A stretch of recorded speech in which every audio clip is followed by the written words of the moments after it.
Hello दोस्तों, मेरा नाम मोहम्मद रिजवान है। मैं लखनऊ से बिलोंग करता हूँ और यहाँ पर इंडियन बैंक में काम करता हूँ। आज हम बताने वाले हैं कि जो आप पशुपालन के लोन लेते हैं तो बैंक उसे रिकवरी कैसे करती है, पैसे अपना वापस कैसे लेती है, उसका क्या प्रोसेस रहता है।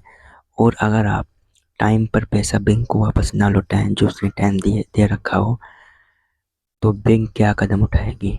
और अगर आप टाइम पर पैसा दे देते हैं तो आपको क्या प्रॉफिट होगा, इसी पर आज हम बात करने वाले हैं। तो बने रहिए हमारे साथ वीडियो में। और अगर आप इस चैनल पर नए हो तो हमारे चैनल को सब्सक्राइब जरूर करें एंड लाइक वीडियो को ज़रूर करें। और लास्ट में कमेंट करके ज़रूर बताएं कि आपको ये वीडियो कैसा लगा। तो चलिए वीडियो शुरू करते हैं। अगर आप बैंक से पशुपालन के लिए लोन लेते हैं, मान लीजिए 4 लाख रुपए का आपने लोन लिया, इसमें आपको 4 लाख से लगा करके 2 लाख में मिल जाएगा, 4 लाख में मिल जाएगा और 50 लाख तक का आपको लोन मिलता है। 50 लाख तक मिलने की क्या प्रक्रिया होती है, इसके बारे में आपको आज बताएंगे। तो सबसे पहले आपको ये बता दें कि जो बैंक पैसा आपको देती है पशुपालन के लिए, वो अपना पैसा रिकवर कैसे करती है, वापस कैसे मांगती है, इसकी क्या प्रक्रिया होती है। तो जो आप बैंक से पशुपालन के लिए पैसा लेते हैं, वो आपको 1 साल तक टाइम देती है कि आप 1 साल तक वो पैसा इन्वेस्ट करें, जानवरों पर इन्वेस्ट करें और 1 साल तक आप पशुपालन करें। 1 साल तक आप जानवरों को लाएं, पालें। 1 साल के बाद जब आपके पशु दूध देने लगे, तब आपसे वो पैसा मांगती है। उस 1 साल का जो बैंक पैसा नहीं लेती है, उसका ना तो ब्याज लेती है और ना ही मूलधन लेती है। 1 साल के बाद उसका क्या प्रोसेस रहता है, आपसे बैंक हर 3 महीने में पैसा मांगती है। 3 महीने के बाद आपको पेमेंट बैंक को देना होता है, किस्तों में, इकट्ठा नहीं, किस्तों में। जैसे आप फ़ोन कभी खरीदने गए होंगे किस्तों पर, ईएमआई पर, या गाड़ी लेने गए होंगे, तो जैसे उनकी किस्तें होती हर महीने में आपको ब्याज देना होता है, ऐसे ही सेम ऐसे ही इसका प्रोसेस रहता है। लेकिन इसमें थोड़ा सा अलग है प्रोसेस, क्योंकि इसमें आपको 3 महीने बाद पेमेंट करना होता है। जो भी बैंक ने पेमेंट निर्धारित किया हुआ हो, ज़्यादातर 30 से 35 हज़ार इसके बीच में होता है। 30 हो या 35 हज़ार, इन दोनों के बीच में ही पेमेंट रहता है, इससे ज़्यादा नहीं होता, इससे कम नहीं होता। हर 3 महीने में आपको 30 या 35 हज़ार रुपये जमा करने होते हैं बैंक में। और जो उसने 90 दिन का टाइम दे रखा है, इस टाइम में अगर आप पेमेंट कर देते हैं तो आपको 3% की सब्सिडी भी मिलती है। और अन्यथा क्या होता है, ये भी अभी आपको हम बताने वाले हैं कि अगर आप पेमेंट ना करें तब क्या होगा। पहले आप इसके लाभ जान लीजिए। आपको उसने 3 महीने का टाइम दिया, आपने 3 महीने बाद जो भी आपका पैसा हुआ, आप गए बैंक में, अपने अकाउंट में डाल दिया, बैंक अपने आप वो पैसा काट लेगी। और अगर आप अपने अकाउंट में डालना नहीं चाहते तो बैंक जाएं और वहाँ पर जो बैंक कैशियर होगा उसे नगद पेमेंट कर दें कि मैंने पशुपालन के लोन लिया था, उसकी किस्त कटवानी है, उसके लिए पेमेंट जमा करना है। फ़ौरन वो जमा कर देगा, आपके खाते से पैसा कट जाएगा। दूसरी चीज़ जान लें, अगर आप पैसा 3 महीने का, 90 दिन का जो बैंक ने समय निर्धारित किया हुआ है, इस समय पर अगर आप पैसा नहीं लौटाते हैं तो बैंक एनपीए घोषित कर देगा। आपका जो पैसा है एनपीए घोषित हो जाएगा। एनपीए का मतलब ये होता है कि बैंक निर्धारित कर देते हैं कि आप पैसा नहीं देना चाहते बैंक को, बैंक को 1% भी बेनिफिट नहीं हो रहा है आपसे, इसलिए बैंक आपके ऊपर मुकदमा कर सकती है और आपके जानवर जब्त कर सकती है, आपकी ज़मीन भी जब्त कर सकती है। उसके पास ये ओहदा होता है कि वो आपका ज़मीन, आपके जानवर, दोनों चीज़ जब्त कर सकती है। तो आप हरगिज़ ये काम ना करें।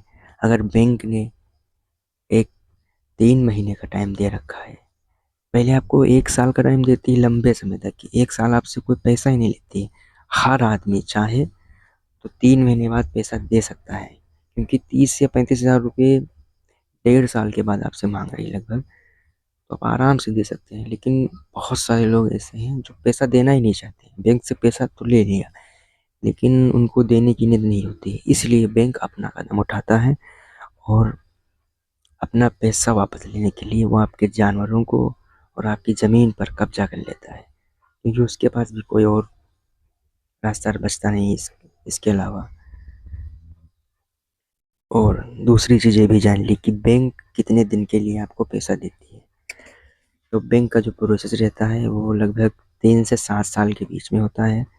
मतलब 1 साल से लगा करके आपको 7 साल तक पैसा जमा करना होता है। मान लीजिए आपने सन 2026 में पशुपालन के लिए लोन लिया, तो आपको ठीक 7 साल के अंदर, 7 साल के बाद नहीं, 7 साल के अंदर पैसा देना होता है बैंक को। जो उसने किस्तें निर्धारित की हुई हैं उसी नियम पर आपको तीसरे महीने में पेमेंट करना होता है बैंक को। उसमें ब्याज भी आपको कटता है और मूलधन भी कटता है, दोनों चीज़ें कटती रहती हैं। और ठीक 7 साल के अंदर आपका मूलधन और ब्याज दोनों चीज़ें कट जाती हैं और बैंक से आप जो आपने पैसा लिया है उससे आप आज़ाद हो जाते हैं।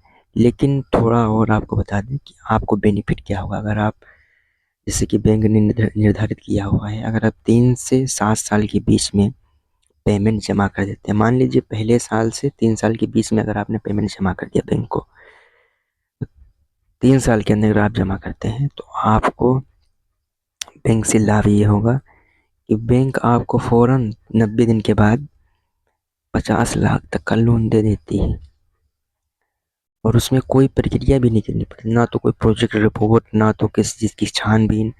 बैंक सिर्फ आपके भरोसे पर और आपके क्रेडिट पर देती है, सिबिल स्कोर पर, कि आपका स्कोर अच्छा रहा और आपने जो बैंक ने समय दिया हुआ था उस समय पर आपने पेमेंट कर दिया, इसलिए आपको पेमेंट तुरंत फिर 50 लाख तक का पेमेंट फ़ौरन मिल जाता है 90 दिन के अंदर। और अगर आप 7 साल तक पेमेंट जमा करते हैं, मान लीजिए आपने 3 साल तक नहीं दे पाए तो 7 साल तक आप पेमेंट जमा कर रहे हैं पहले साल से लगा करके, तब आपको, अगर आपको लोन लेना होगा तो थोड़े बहुत उसमें परेशानियाँ होंगी, क्योंकि बैंक को भी लगने लगता है कि ये पैसा जो है तो अच्छा इन्वेस्टर नहीं, या फिर अच्छी जगह पर इसने लगाया नहीं, कहीं और लगा दिया, और हमारा पैसा डूबने के ज़्यादा चांस बैंक के रहते हैं, इसलिए वो दोबारा प्रोसेसिंग होगी, प्रोजेक्ट रिपोर्ट लगेगी, तब आप पेमेंट पाएंगे, लेकिन मिल जाएगा। दूसरी चीज़, अगर आप बैंक को पेमेंट नहीं देते हैं तीसरे महीने पर तो आपका सिबिल स्कोर भी खराब जाएगा। आप कभी भी गाड़ी या मोबाइल कुछ भी लेने जाएं फाइनेंस पर आपको नहीं मिलेगा, क्योंकि आपका सिबिल स्कोर जो है तो ख़राब हो चुका होगा। इसलिए जो बैंक ने आपको समय दिया हुआ है उस समय पर आप पेमेंट जमा करिए और उसका लाभ भी उठाइए। उसके लाभ भी कई हैं। अगर आप समय पर पैसा दे देते हैं तो बैंक आपको तुरंत फिर से लोन दे देती है। तो आप हमें कमेंट करके ज़रूर बताएं कि आपको जानकारी कैसी लगी। एंड आप ये भी बताएं कि आपको कुछ और अगर पूछना हो, किसी और टॉपिक के ऊपर अगर आप बात करना चाहते हो तो कमेंट में बताएं, हम उस पर वीडियो बनाकर आपको बताएंगे। और एक चीज़, मेरे पिताजी ने खुद 4 लाख रुपए का लोन लिया था पशुपालन के लिए, लेकिन उन्होंने 3 साल के अंदर लोन जमा कर दिया था। तो बैंक से उन्होंने फिर से 90 दिन के अंदर 20 लाख का लोन ले लिया, और वो ना तो उसमें कोई प्रक्रिया लगी, ना तो कोई भाग दौड़, ना तो कोई प्रोजेक्ट रिपोर्ट। फ़ौरन 90 दिन के बाद उन्होंने अप्लाई किया, 90 दिन के बाद बैंक ने खुद स्वयं 20 लाख रुपए उनके अकाउंट में डाल दिए, क्योंकि उन्हें मालूम था कि जिस आदमी ने 3 साल के अंदर पैसा जमा कर दिया तो वो जमा कर सकता है 50 लाख तक। बैंक ने 20 लाख का फ़ौरन लोन दे दिया। इसलिए मैंने सोचा कि मैंने इसका लाभ उठाया तो आप लोगों को भी बता दूं कि इसके क्या लाभ होते हैं पशुपालन के। तो आपको ये जानकारी कैसी लगी कमेंट में बताएं। वीडियो को लाइक करें एंड कमेंट करें। मिलते हैं नेक्स्ट वीडियो में एंड जय हिंद।